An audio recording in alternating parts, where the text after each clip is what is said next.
Doctor साहब, खान साहब की जानिब से ऐलान किया गया है कि 23 दिसंबर को दोनों असम्बलियां तहलील की जाएंगी और उसके बाद कहा जा रहा है कि वो इंतखाबात का मुतालबा करेंगे। देखें, ये बात अब वही बात जो पहले हम कर रहे थे कि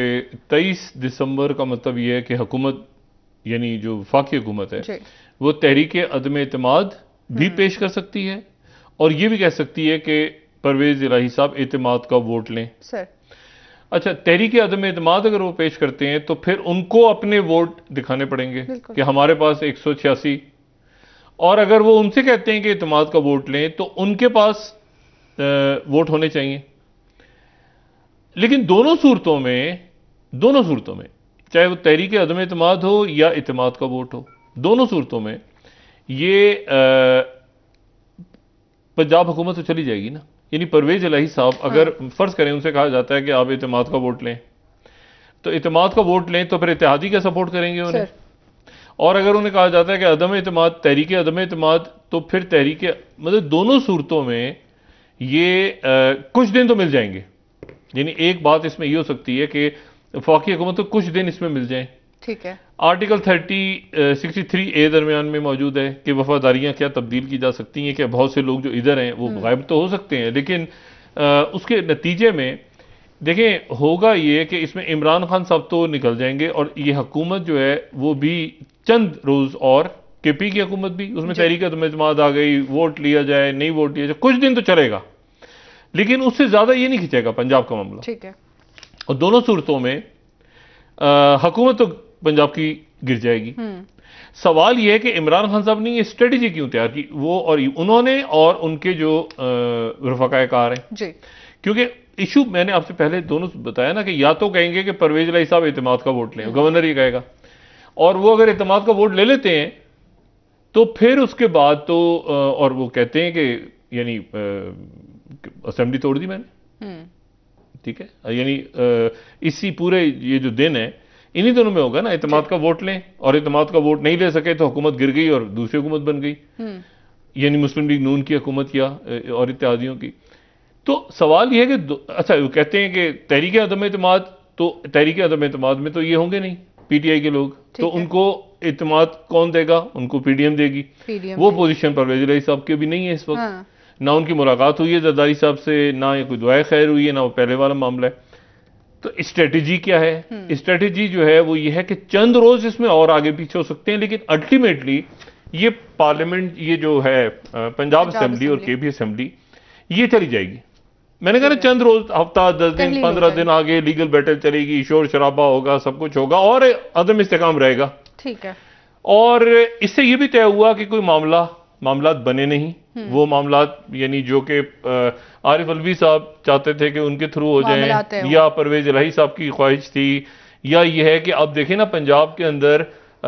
एकदम से ब्यूरोक्रेसी रुक जाएगी काम करना, कि भाई एक हुकूमत है, पता नहीं दूसरी हुकूमत आ रही है, ये हुकूमत रहेगी नहीं रहेगी, एक अनसर्टिनिटी पंजाब में बढ़ गई। इसी तरह से वफाकी हुकूमत भी अपना काम धंधा सारा छोड़ के इस वक्त पंजाब ने सकिन कर लिया उसको कि वो वहां पे कैसे हुकूमत रखते हैं, दूसरी हुकूमत बनाते हैं। पहले तो इधर परवेज इलाही साहब भी होंगे, अब किसको नॉमिनेट करेंगे, हमजा शहबाज को करेंगे, क्या होगा, किस तरह से होगा, अपनी हुकूमत बनाएंगे, तो कौन सा कैंडिडेट सामने होगा, इनके खिलाफ अगर तहरीक जमा करवा देते हैं असेंबली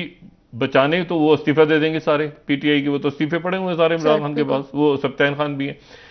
तो सवाल यह है कि ये अदम इस्तेकाम इसके नतीजे में और बढ़ेगा,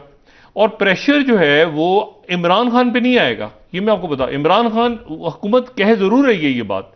और एक तरह से है भी नुकसान खान साहब का होगा। नहीं, खान साहब को देखिए, मईशत है ना, अगर ये मुल्क में एक मुस्तहकम सूरत हाल नहीं हो, इमरान खान कहेंगे कि इनकी वजह से हो रहा है, वफाकी हुकूमत कहेगी इनकी वजह से हो रहा है, लेकिन पूरा मुल्क रुका होगा ना इस वक्त, 2 सूबे रुके हुए हैं, और इसी तरह से बाहर से जो आईएमएफ के पैसे आने हैं, बाहर से जो मामलात होने हैं, बाहर से वो सारे ये देख रहे होंगे कि ये मुल्क के अंदर जोड़ तोड़ हो रहा है, और जोड़ तोड़ ही हो रहा होगा ना। असेंबली कैसे बनेगी, कौन पहले, यानी कौन होगा कैंडिडेट, अगर परवेज इलाही नहीं होते तो फिर कैंडिडेट कौन होगा इत्तेहादी जमातों का।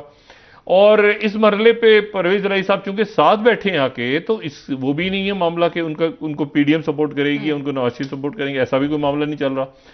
तो ये असेंबली ये अगले चंद दिनों में, और वो मैंने आपसे कहा ना कि अब एक अजीब सूरत हाल बन जाएगी ना उस असेंबली की, कि उसमें से फिर पीटीआई निकल गई और उसमें पीएमएल-क्यू भी निकल गई, और अब ये इशू नहीं रहा कि बहुत से लोग उस दिन गायब हो जाएं। अब मिसाल के तौर पे वो तहरीक पेश करते हैं, बहुत से लोग ना आए उस दिन, यानी हुकूमत ये स्ट्रेटेजी लेकर जाती है कि बहुत से लोग ना आए और अदम एतमाद का वोट ना ले पाए। फिर क्या होगा? फिर पार्लियामेंट जो है वो नया कायदे ईमान चुनेगी इस मरहले पे या और अगले और इलेक्शन होंगे बाकी सीटों पे। ये जो स्ट्रेटेजी है ना, ये मैंने आपसे वही बात की कि इसमें इनको अकाबरीन को बैठ के तय करना होगा मामला, क्योंकि अब मजीद ये जो अगला एक हफ्ता है जुमे तक और फिर जुमे के बाद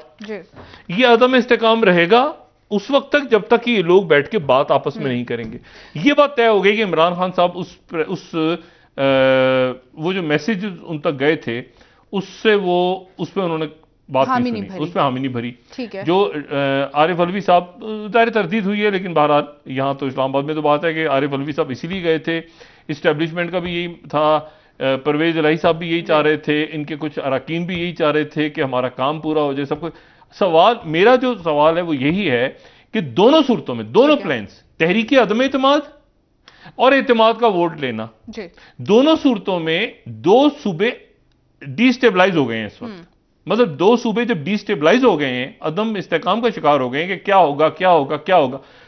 देखिए ब्यूरोक्रेसी एक वक्त में 4 जगह नहीं चल सकती कि आप 4 तरफ की, यार ये अगला कैंडिडेट है तो ऐसा तो ये नहीं कि दूसरा आ जाए, ये हुकूमत चली जाए, ये ट्रांसफर, ये पोस्टिंग, ये फलां,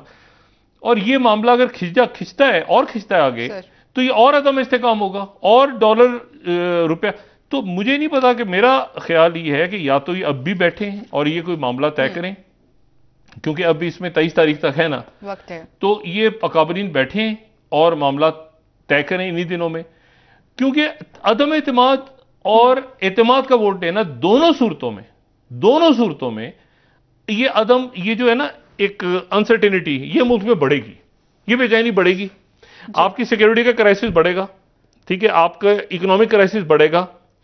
और ये इलेक्शन कितनी सीटों पे होंगे, क्या होंगे, कैसे होगा, मतलब आखिरी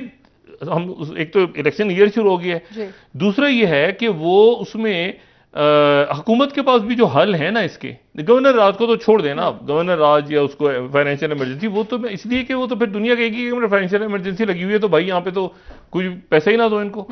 मैं आपसे सिर्फ ये कह रहा हूं कि ये, और अगर दूसरी कुछ चीज होती है, यानी सर कहा ये भी जा रहा है कि अगर सूबाई असेंबलियों की तहलील होने के बावजूद इंतखाबात ना हो सके फिर खान साहब ये वो बात है जो कि नहीं, उन्होंने कहा ना कि देखें 20 तारीख को इजलास तलब कर लिए सदर ने पार्लियामेंट का सर, तो पार्लियामेंट के इजलास के अंदर जो है वो इनके अरकान जाएंगे और 20 तारीख को जाके वो अपने इस्तीफे वहां पर पेश कर देंगे, जोर डालेंगे कि ठीक है, और नहीं जोर अगर आपने खड़े होकर कह दिया ना ईवान में कि मैं इस्तीफा दे रहा हूं, हाँ। तो फिर वो खत्म हो गया मामला, वो खत्म हो गया। ये बिल्कुल इस तरह से हमने देखा है, उस सेनेटर्स को भी फैसल रज़ाबदी साहब खड़े हुए थे, उन्होंने कहा था मैं इस्तीफा दे रहा हूं, तो वो फिर हो जाता है इस्तीफा, वो सबके सामने गया ना, वो ये नहीं कि फर्दन बुला के, वो पार्लियामेंट में हमने कह दिया इस्तीफा है तो इस्तीफा है, ठीक है। तो बात ये है कि अब वो फर्दन बुला के वो सारे एक साथ चले जाएंगे और जाके परवेश साहब से कहेंगे इस्तीफे आप कबूल करें, ये 20 तारीख को हो जाएगा। अच्छा, वो अगर वहां से इस्तीफे देते हैं तो उन सीटों का क्या होगा, ठीक है, कौमी असेंबली की सीटों का क्या होगा, उधर हुकूमत वो इस्तीफे रोकने के चक्कर में वो इलेक्शन करवाना पड़ेगा, साथ ही सूबों के अंदर एक अदम इस्तेकाम का शिकार हो गया, क्योंकि अभी देखें ना 23, मैंने आपसे कहा ना दोनों हुकूमत के जो प्लान हैं, दोनों हुकूमत के प्लान इमरान खान साहब के इस प्लान को वो काउंटर करके इस्तेकाम नहीं ला सकते सर। ये सूरत हाल और जो है ना ऊपर नीचे चलती रहेगी। इमरान खान साहब भी गालिबन यही चाह रहे हैं, जो मैं जहां तक अंडरस्टैंड कर रहा हूं, कि ये दोनों तहरीकें पेश कर दें, ताकि इसके दौरान जो है जो एक्सरसाइज करें, जोड़ तोड़ आगे पीछे, तो जितने परिंदों ने उड़ना है वो जो नहीं उड़े वो भी उड़ के चले जाएं, या वो गायब हो जाएं, या बीमार हो जाएं, ये हो जाए, और वो 186। लेकिन इसमें जो सबसे इंपॉर्टेंट रोल आज मेरा ख्याल से रहा है वो परवेज इलाही साहब का रहा है, क्योंकि दोनों सूरतों में परवेज इलाही साहब ही आमादा हुए हैं अल्टीमेटली अपनी हुकूमत पे। क्योंकि मैंने कहा ना कि केपी को तो अभी आप यहां तो इशू यह है कि अगर यानी दोनों सूरतों में, एक में उन्होंने वोट पूरे करने, एक में उन्होंने दिखाने, तो दोनों सूरतों में अगर वो पूरे कर लेते हैं, वो पूरे कर लेते हैं, वो नहीं कर पाते, नुकसान जो है वो परवेज इलाही साहब की हुकूमत का ही है, यानी परवेज इलाही साहब पीटीआई की हुकूमत का। और साथ ही जब वहां पर सब कुछ हो रहा होगा तो ये कौमी असेंबली का इजलास 20 तारीख को शुरू हो जाएगा। हाँ। तो मेरे ख्याल से आने वाले दिन जो है ये अदम इस्तेकाम मुल्क में बढ़ रहा है, और मैं ये बार बार बात कह रहा हूं कि हमारे इश्यूज जो हैं वो बदकिस्मती से उस तरफ ध्यान नहीं जा रहा, और मैं नहीं जानता कि इस अदम इस्तेकाम के नतीजे में मईशत का क्या हाल होगा, या ये सिक्योरिटी चैलेंजेस जो रियासत को दरपेश है आम लोगों के, फिर उसके बाद ये महंगाई का क्या हाल होगा, जोड़ तोड़ होगी, कैसे क्या लालच दिया जाएगा, क्या अगली सीटों का लालच होगा, क्या होगा, पैसा दिया जाएगा, क्या होगा, मैं नहीं जानता। लेकिन एक अदम इस्तेकाम सूबे में रहेगा, और मुझे नहीं पता कि इसको शहबाज शरीफ साहब या नवाज शरीफ साहब या बाकी जो शख्सियात हैं वो इसको कैसे देखेंगी कि क्या ये जोड़ तोड़ इस वक्त, फिर कैंडिडेट कौन होगा। अगर परवेज लाई की हुकूमत गिर भी गई तो वहां पे हमजा शहबाज होंगे, कौन सा कैंडिडेट होगा, और क्या इलेक्शंस होंगे उन सीटों पे। यानी कुछ दिन तो मिल गए ना, कुछ दिन तो मिल गए, ठीक है ना, लेकिन कुछ दिन मिल गए तो उन दिनों में अब ये कौन से इवेंट्स आते हैं सामने, क्या वाकयात होते हैं, अदम इस्तेकाम बहरहाल मजीद बढ़ गया।